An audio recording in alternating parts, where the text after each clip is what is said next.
Yo, what is up, Falcons fans?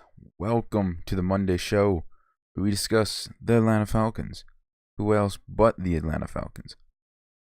In last week's episode, we talked about the free agency, what moves we did, what we should be looking for in the draft. Today, fortunately, we'll be going over the 2018 season. I bet a lot of us want to forget this season.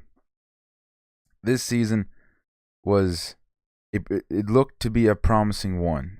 Super Bowl was in Atlanta. We had a pretty good team coming out of the draft. We had another offensive weapon in Calvin Ridley. We were hoping that Steve Sarkisian would make a jump in season 2 like Shanahan did. And he sort of did.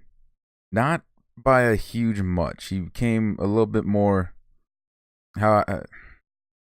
the plays that he called seemed to be smarter than what was happening last year. He was still inconsistent, which, to my opinion, I think was the reason why he was fired. Also, it just seemed like he couldn't game plan around anything. Like, blitzes just kept coming and coming. From my perspective, I didn't see a lot of change around that. Like, managing the blitzes, short plays. We just kept calling these plays that just took too long to dial up. There were some times where he did call some good plays, but not a lot of those ones. The defensive side, just injuries, man. Injuries took us out. It was bad. Marquand Manuel had a tough going, but he did say that he was prepared for this. And he obviously wasn't, but he gave it all he could. And I'm happy that Dan Quinn took over as defensive coordinator for this year, 2019 season. But I'm sad that Manuel had to go. He was definitely a motivator on that team. And I think we kind of do need a motivator, especially just because I feel like we've lost some. Even though I don't think we have, but it's always good to have motivators. So my plan to break down the 2018 season is we'll just go week by week, talking about basically the headlines of the game. And so we have to start on that rainy night in Philadelphia, week 1, against the Eagles.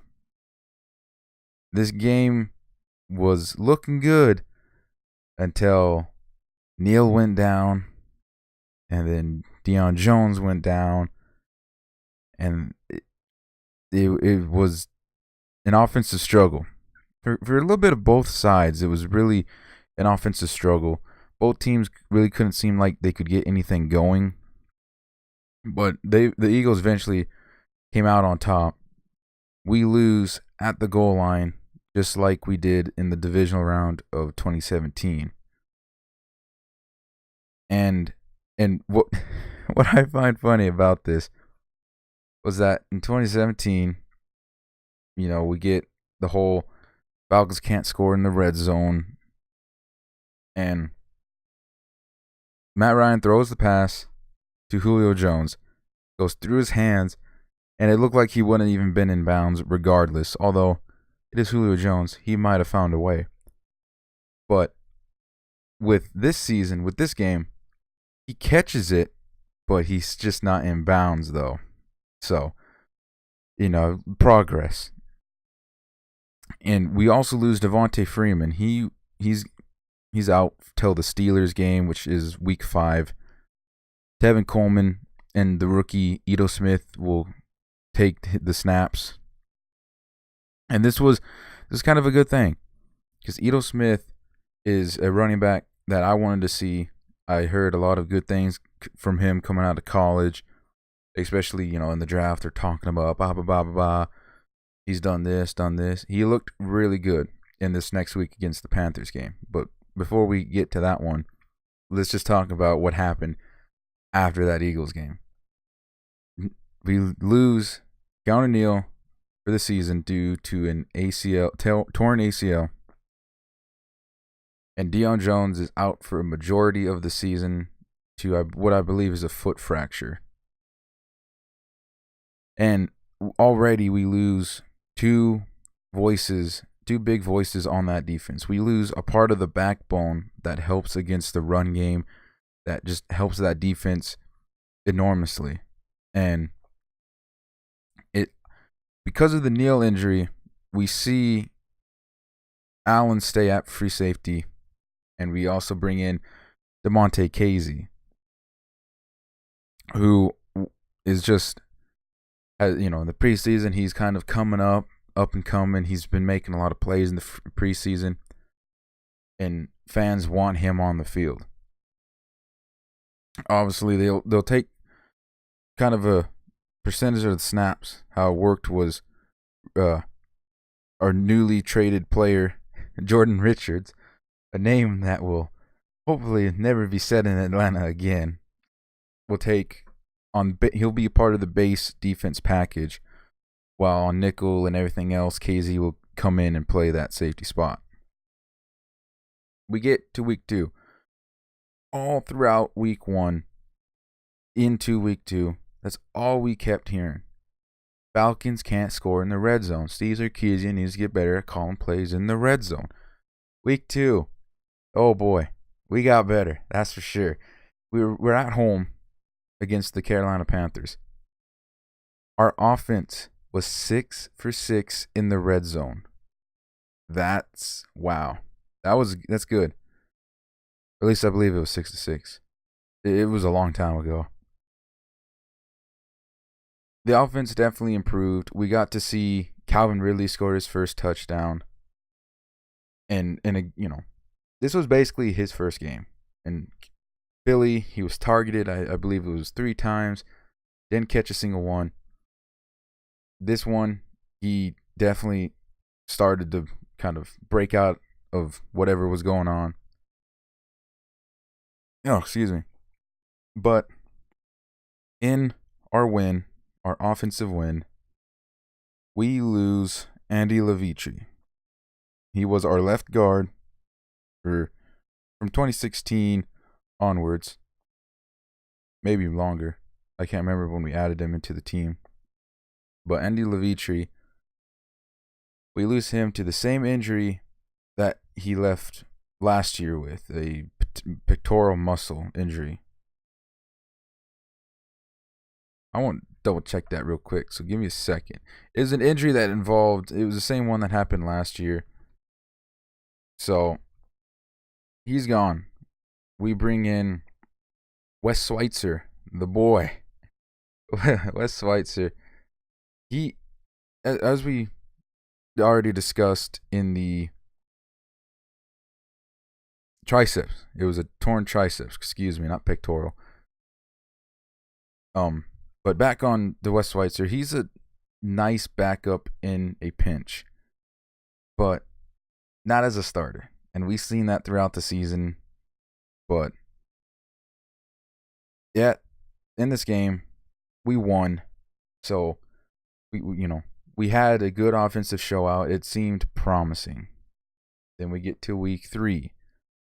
This game was, oh boy, this was an offensive shootout. There was no defense being played this game. And it sucks because it was against the Saints at home, and we lost in overtime. This overtime was our first since that night, which will not be said. But offensive explosion for both teams. Both teams definitely showed their weapons. In this game, in overtime, we lose another voice on that defense. We lose Ricardo Allen. He is a key piece for this defense because he lines players up on that defensive side. He quarterbacks that defense, lines them up, all that, this and that. We lose him for the season on an Achilles injury. And recently he was seen back on the field practicing. Well, not practicing, rehabbing. So I'm happy to see that. I was a little bit worried about him because I wasn't seeing a whole lot of, what's Rico doing? What's Rico up to? Because all off season we see a bunch of Neal tapes. Even throughout the season we saw Neal working out his knee. But again, Achilles is a bigger injury than a ACL injury. So I hope Rico can come back for the season. He's a really key part of this defense. But this game was also controversial because of Vic Beasley. It was in this game where I think the fan base definitely took a turn on Beasley. It already had happened. The fan base wanted Beasley to be gone. But this game, I think it just fueled the fire even more. In overtime, Saints are about ready to score again. And Vic Beasley's in the tunnel, not helping the team. Like, what the hell, man? It was frustrating to fans, for sure. And even today, it's still one of the reasons why we still hate him. I'm hoping he can make a comeback, but I don't know. And speaking of a good player, though, Calvin Ridley, he went off in this game. 3 touchdowns, and over 100 yards receiving. It was to the point where the Saints put grabby laddie Marshawn Lattimore on Calvin Ridley. And then guess what happened on the other side of the field? Well, Julio Jones ended up going off. He didn't score, but he got over 100 yards. The Saints just couldn't figure out nothing to do with our wide receivers. And Matt Ryan was posting good numbers. Throughout the season, he posted better numbers than his MVP season. Yeah, better numbers than his MVP season. Granted, if the team made the playoffs, if there wasn't a kid in Kansas City that was balling out basically every week, I think Matt Ryan could have been up to the possibility of MVP candidate again. But again, we had to get there to the playoffs with a good team and all this and that. But we still lose to the Saints in overtime at home.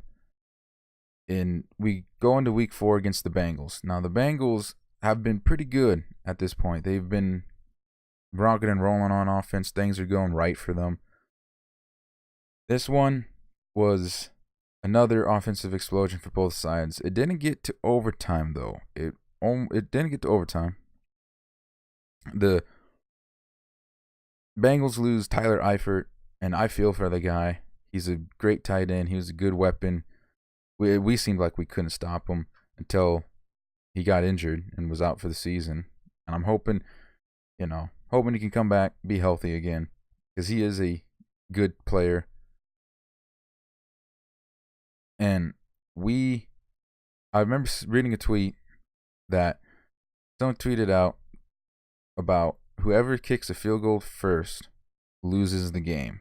Because this game, it was a score for the Bengals. We go to the Falcons, score for the Falcons. We go to the Bengals, score for the Bengals. Whoever had a field goal first was going to lose. And we kicked the field goal first. And sure enough, that's what caused our downfall. Well, we had the lead, but at the very end, we seen AJ Green score in the red zone, score a touchdown. This was also the first appearance of a rookie that we drafted named Isaiah Oliver, a second-round pick that had the potential to become a first. I have no idea why he fell, but regardless of that, he gets to play, and he's hit and miss. He obviously let up the game-winning touchdown, but that's just a rookie mistake. This was his first game in the NFL. And I get the point. I get why it was hit and miss, but regardless, he has better showings throughout the year. Let me tell you that. He has a better showing throughout the year. And again, Ryan posts some good numbers in this game. He is just dominating. I think around this point, he's up there with the leading passing yards quarterbacks. And KZ gets an interception in this game. The first of many to come. Like, a lot. There's a lot of picks that KZ gets. And this was a game that we tried a weird defensive strategy. Because, again, we lost Ricardo Allen. What are we going to do? And the Falcons, their plan was to Keep Jordan Richards out there on base package. But in the nickel, we'll move Brian Poole up to strong safety. We'll have, for some reason, Trufant move into the slot. We'll have Isaiah Oliver take Trufant's snaps on that right side of the field or left, wherever way you're looking at it. And Robin Alford will stay. And that was very bad. It was terrible. I don't think we went back to that whole play of players. Week 5, we go to the Steelers. We go to Pittsburgh. And this game was over before halftime. Or in the third quarter, it was definitely over. At halftime, I could see holding out some hope, but the way the game was being played up to that moment was not good. We sucked on both sides of the ball. Offense just could not score. Defense just could not get a stop. Matt Ryan got blitzed. He got hit a lot. It was actually at the point where at the end of the game, we were a little bit concerned because there was a tweet that came out that someone seen Ryan leaving the X-ray room. And he's okay, obviously, but a little worrying because at this point, we've only won one of the 5 games, or one of the 4 games. We're 1 of 4 at this point. Then most fans, like myself, had basically given up on the season. We were ready for the draft already. Like, yes, there is the possibility of getting to the playoffs at 1 and 4, but I did not want this team to get to the playoffs with the team that we had at that moment. There was no way we would have made it past the wild card. If we did, it's a miracle. But this game was bad. But KZ did get another pick while he was guarding Antonio Brown, no doubt. That's pretty good. And we seen Freeman back on the field. What's Freeman up to? Oh, he got injured again, out for season. Come on, Free. I like you as a running back. You gotta stay healthy, my guy. I want you back for next season. I want him to be good. You go. I want him to be what he was in years past. A dangerous runner. We go back home, week 6. We're going up against the Tampa Bay Buccaneers. This game was a close one. Nice offensive shootout for both sides. We lose Ridley for the game. He gets injured. He sits out the rest of the game. He comes back, though, for the next week. But KZ gets another pick. And again, he's just on a roll. Like I said, many picks to come for KZ. He kind of reminds me of that Earl Thomas in that Seattle defense. And I think that was one of the key reasons why we drafted KZ, was because of that ball hawking ability that he has. And he definitely proved it this year, and he's going to hopefully prove it next year. The game comes down to a field goal. Well, a field goal will help us seal the win. Matt Bryant nails a 57-yard field goal. And he ends up getting injured while he was kicking it. Still good. Ended up getting injured and just walked right to the locker room because it was the 4th quarter. Very few seconds left on the clock. Enough to make the Bucs drive down the field. And they got to go for a touchdown. They have to get a touchdown. A field goal will not work in this situation. So they plan some sort of Music City miracle, or I guess even the Miami miracle, especially after this season, where you just lateral the ball back to one another, just pass it around, trying to find a lane to get open to and run it in. And they almost did. And I would have been very upset if they didn't make it. They almost did. I can't remember who threw it to Deshaun Jackson, but Deshaun Jackson ended up dropping the ball and it bounced out of bounds, which ended the game. But if he had caught that ball, he had a straight line to the end zone. And knowing him and that speed, that game was probably going to be over had we not stopped that. It was a scary game. Week 7, we stay at home. We rocking the Dirty Bird in this week. against the Giants. Prime time, my guys. Prime time. We get a new kicker, Giorgio Tavecchio. He was on the Raiders team last year, was decent last year for the Raiders, and he comes to Atlanta to replace Matt Bryant. And before I continue, the signing of this Giorgio Tavecchio, it kind of marked the end for Matt Bryant. I understand, Matt Bryant's only going to be out for a few weeks. You got to get a kicker. Yeah, but with the injury that happened in week 6, Matt Bryant, I think it made the Falcons question, how long can he go? Do we need to start finding a replacement this year or what? So this game definitely sealed Matt Bryant's fate on the team. But the Giants are getting a lot of pressure, which is something that they didn't do very well throughout the season. But they got a lot of pressure on us, and we lose another starter. We lose our newly signed, well, not newly signed, but he was signed in the offseason, Brandon Fusco, our right guard. So now we are rocking the 2017 offensive line, except Schweitzer's at left guard and Ben Garland's at right guard. And let's just say it still was not good. But the Giants are mounting a comeback. They're mounting this comeback. And Tavecchio, just an unlikely kick, kicks a career-high 56-yard field goal to seal the game. Giants never score again, and we win the game. That kick, I think that was donezo for Matt Bryant, unfortunately. And then we get, week 8 was bye week. Nothing big happening there. Week 9, we go to the Redskins. This was the height of the season. Because we had an offensive explosion and a defensive explosion. The Redskins, I think at this point, this game is where they went downhill too, because they lose a lot of their offensive starters in this game, or offensive linemen. And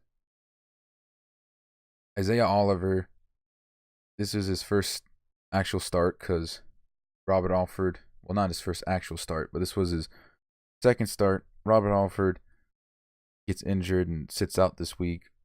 Oliver steps in, and he played pretty good. He played really good. Yeah, I think he allowed a touchdown, but if you've seen the play, you know that was nothing he could do. He had his hand up in the area where the ball was, and I think he even tried to yank the ball out, but it just wasn't going anywhere. That was a good play by the wide receiver to hold on to the ball. There was just nothing he could do, but he played pretty good, and I think this got a lot of people excited about him. We get this play later on where the game was basically done. Like, the Redskins are just doing their best to keep the score where it's at and try to make a comeback, but the Falcons, they make a play to Julio Jones. And Julio Jones had this ball. He catches this ball and runs it in for a touchdown. But that never happens because Josh Norman yanks down on Julio Jones's shoulder pads, which makes him kind of bend backwards awkwardly. And I was scared. I was like, oh, come on. Don't do this season, please. I don't want to lose Julio Jones this season. But it was all right. He doesn't get injured.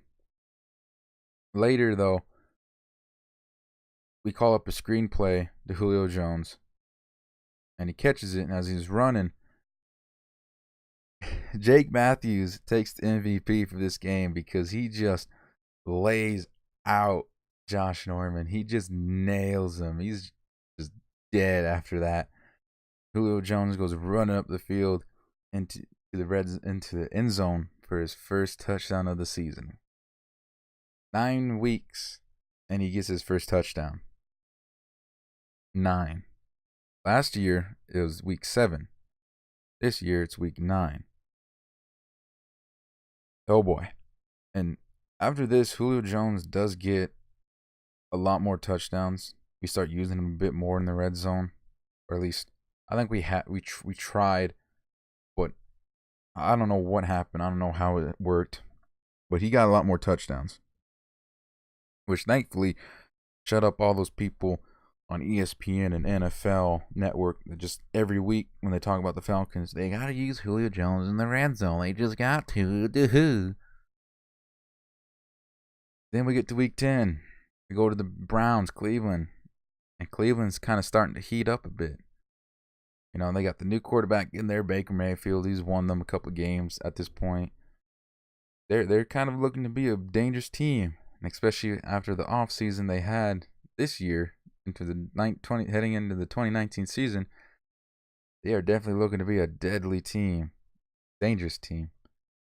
But this week though, 2018, week 10, our season kind of ended right here. We go to Cleveland, and it's just bad. Defense just fell apart. Offense just fell apart. We got we can't score in the red zone thing again, because it was true. Although Julio Jones did get another touchdown, though. He did get another touchdown. But our defense let Nick Chubb, a Georgia running back, just take it the distance. They were down near their own red zone, and he just goes all the way. I think it was around like a 97-yard touchdown. It was just crazy. It was just bad. But yeah, that's where our season ended. And at this point, our playoff projection wasn't looking very good. If there was still the possibility, like heading into week 11, still can make the playoffs, man. We just gotta win out. So we're back home, rocking the Dirty Bird against the Cowboys. Bryant makes his return. Matt Bryant does. But yet we still have Tavecchio on the roster. Hint. And this game was a kicker battle. It just came down to the kickers. There was a lot of field goals being kicked and whatnot. Not a lot of highlights in this game. And it was kind of a bad game for both sides because they couldn't get anything rolling. We couldn't get anything rolling. And then when the Cowboys did get things rolling, when they actually did start running with Ezekiel Elliott, they just tore us apart. And it comes down to a last-second field goal, and the Cowboys get it off. Julio Jones did score again. I want to make that clear. We go to, at this point, our playoff hopes have kind of died. I think a majority of the fan base was ready for the draft, just the season to be over. Week 12, we go to New Orleans to play the Saints on Thanksgiving night. So a lot of us are hoping this game to be good, especially after what happened in the last matchup. It was a good game. This was not a good game. We fumbled 3 times in the red zone. 3 times. And not only that, I think now the Saints have the fastest fumble recorded.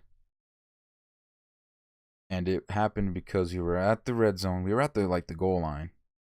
And Matt Ryan takes a snap, and Marcus Williams jumps over the line and knocks it out of his hands. And it was a quick play. It was really fast. The first of many fumbles to come. The game was kind of close until those fumbles happened. When those fumbles happened, it was basically over. The Saints took over the control of the game. They ended up scoring a bunch on us. Julio Jones fumbled. Calvin Ridley fumbled. It was very bad.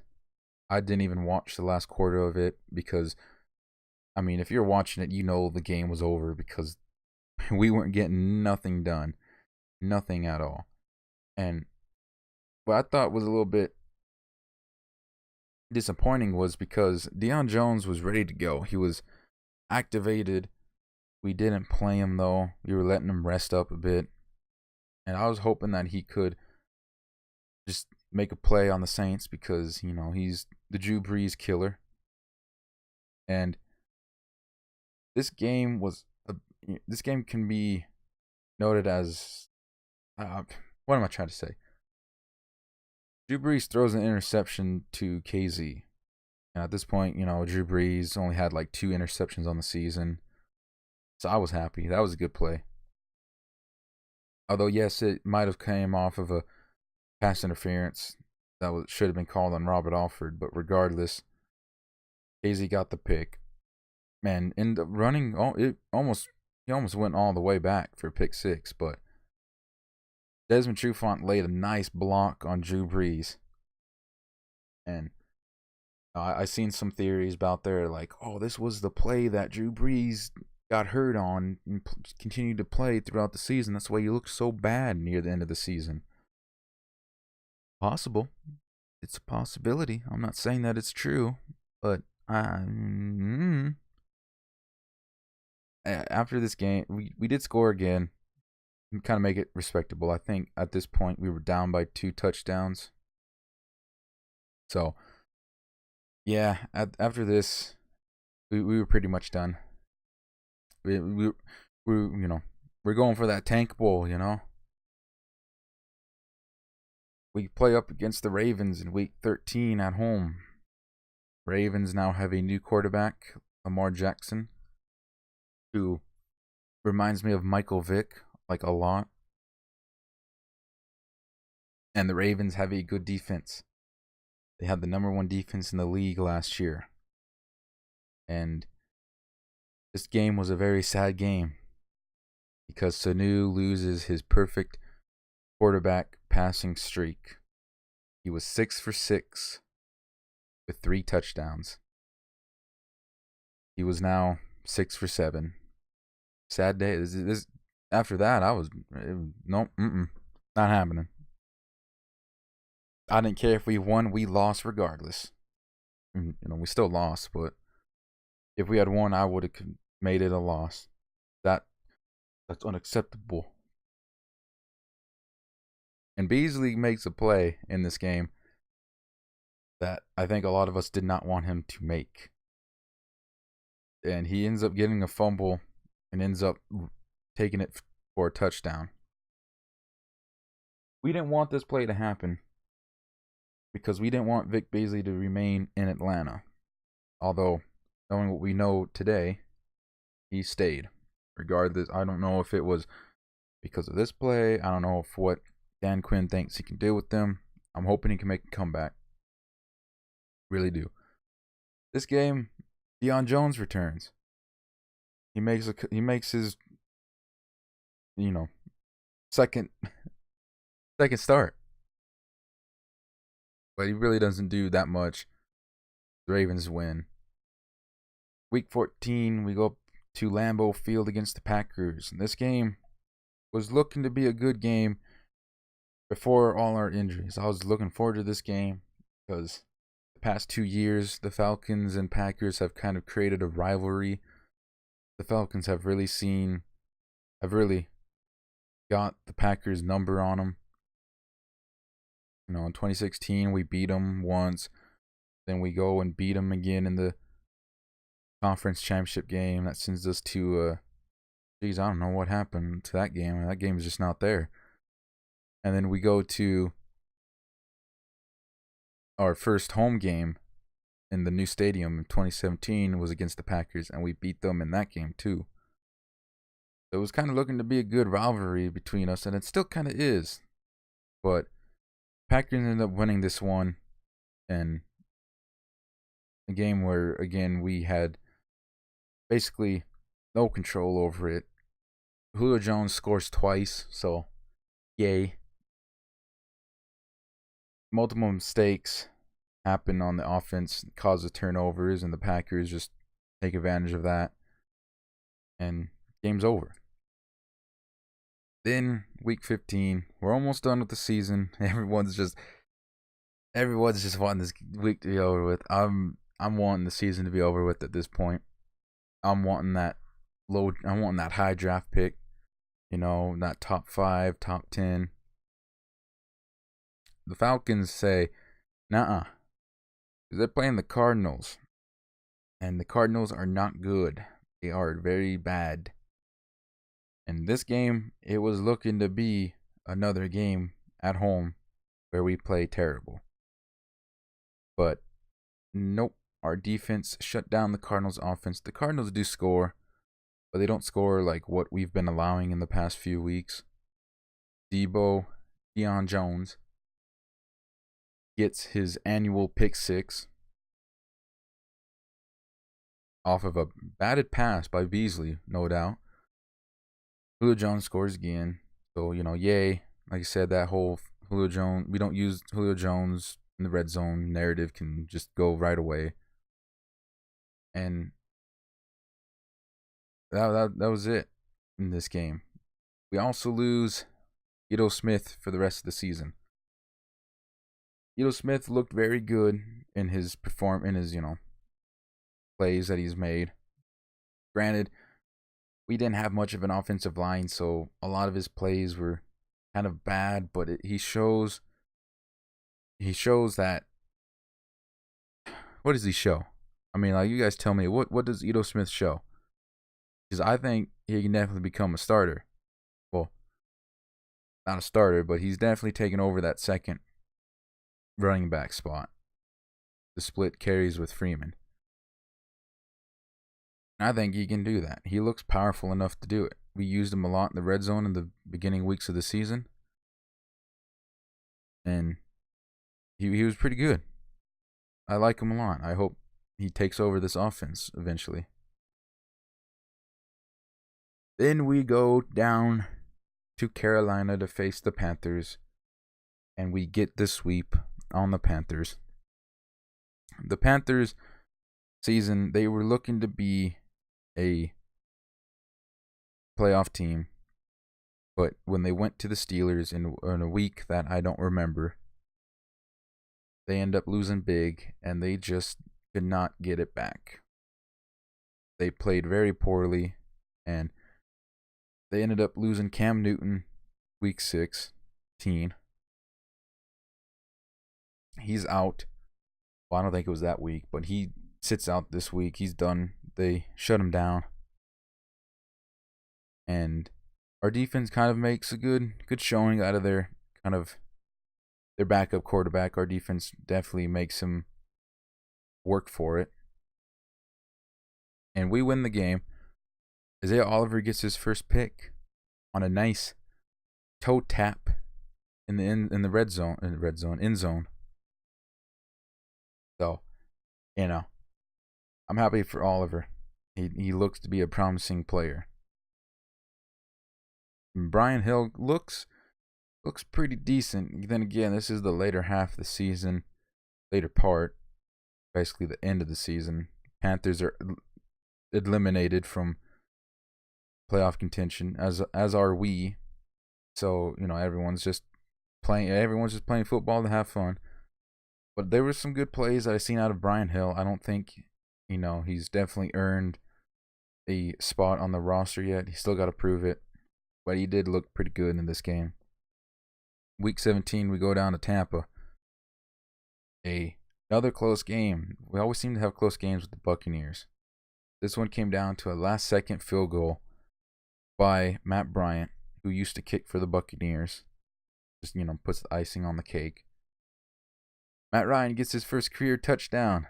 Yeah. We call up our own little Philly special. Sanu throws it to Matt Ryan, and we get a touchdown out of it. And I think in the same week, Ryan Tannehill caught a touchdown pass. But, I mean, let's be honest here. Matt Ryan's was a lot cooler, a lot more flashier, if you know what I mean. And KZ gets his 7th interception of the season, which ties him for leading the league in interceptions. Matt Bryant nails that 37-yard field goal that ends the season. And this was unfortunately his last kick as a Falcon. Week 17 was obviously our last week. We did not make the playoffs. We finished 7-9.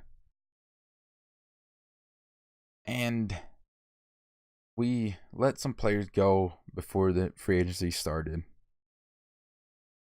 Robert Alford, we let him go. I will remember Robert Alford just because of that play that he made in that game that will not be named against Tom Brady. Had we won that game, I think he definitely would have been remembered. He will always be remembered because of that play. I know I will. So I hope he does well in Arizona. We also let go of Brooks Reed, the man with the locks of hair, those luscious locks.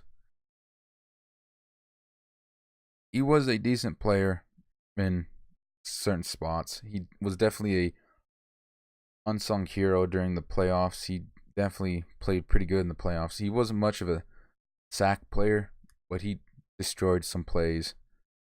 But we had to let him go. And then, of course, the big one, Matt Bryant, who to this day I'm still unhappy about. But I'm happy Tavecchio gets another shot because he was just sitting there, and teams were needing kickers. And again, he was sitting there. No one took him, so we were like, all right, we'll take him. We can make a pretty good kicker out of him. And what is more stupid is that teams don't want Matt Bryant. I understand the age and the whole injury that happened this year. How long more can he do it? Bryant obviously wants to play. I think my projection for Matt Bryant is I think no one will sign him until the season starts, when teams realize they hate their kickers and hey, there's one of the there's one of the better accurate kickers in the NFL. Why is he sitting free agency? All right, we'll take him. And to look ahead to the 2019 season, of course, we face the NFC South twice. We go up against the NFC West. Ooh boy, this is ooh. I'll give my projections on them, I guess, here. I think the Rams will be a tough game to win, because Rams still look to be pretty good if they don't have a Super Bowl hangover, which is debated if there even is one. Because I don't think we had a big hangover in 2017. But I do believe the Panthers and Broncos did after Super Bowl 50. And the Eagles kind of did this year. I think the Eagles were kind of like us in 2017. But we'll see what the Rams can do. They will definitely be a tough team to beat if, regarding any injuries that happen. I kind of hope you have this game be week 1, because I want it done and over with. I don't want to be sitting here thinking, oh God, man, we got to play the Rams still. We also play the Seahawks, 49ers, and the Cardinals again. I don't know about the Seahawks. We have kind of had their number too, but they, I don't know what to say about them. They seem to be pretty decent. They seem to be a team that wants to get back to running the ball like they did in their Super Bowl runs. I think they can be a good team with a good draft. So we'll see what happens then. I'll obviously have this part be updated later in a later video, because obviously we don't know how these teams will look after the draft. But the 49ers, hopefully we can get a win on them, because I want to just be like, fuck you, Kyle Shanahan, you son of a bitch. But after that, we play the Cardinals, which, again, I have no idea what they're going to look like. If they'll have Josh Rosen as quarterback, if they'll have Kyler Murray as quarterback. Who knows? I don't know. We also play the AFC South. We play the Jaguars, who got a good quarterback, or at least a decent one, better than Blake Bortles, the boat. Their defense can definitely be good if they remain healthy and just have a bit more consistent play. The Texans look to be another dangerous team in that division, just because of Deshaun Watson, and plus they're getting a good part of their receiving core back. But I think they need to make some improvements on that offensive line, as well as some of that secondary. But they still look to be a pretty dangerous team. The Colts, obviously, with their number one, the least sacked offensive line. And God knows if we play them with the same defensive line we have, hell, Andrew Luck will probably have 20 seconds to throw the ball.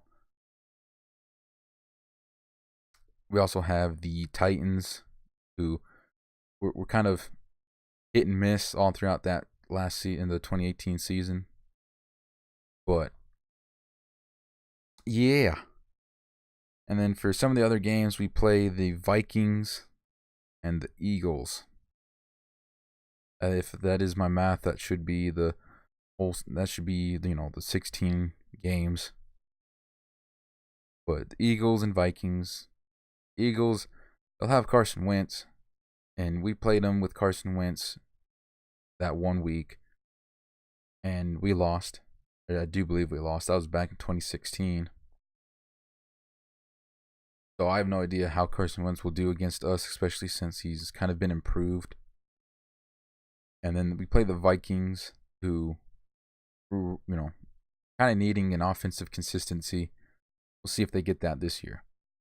And I've obviously talked about the Falcons and Broncos Hall of Fame game. So with that, I want to end this session here of this Falcons little episode podcast thingamajiggy. I don't have a name for it yet, but there will not be an episode this next week. On Monday, there will not be an episode. There'll be one next week, and a topic in which I don't know what we'll talk about. So I'll just keep you on your toes. So with that, hope you guys have a good week. You guys enjoy it. Hope it goes fast for some that work the weekends or the weekdays. If you work the weekends, I hope your weekdays go by long. But with that, I'm out of here. You guys have a good day.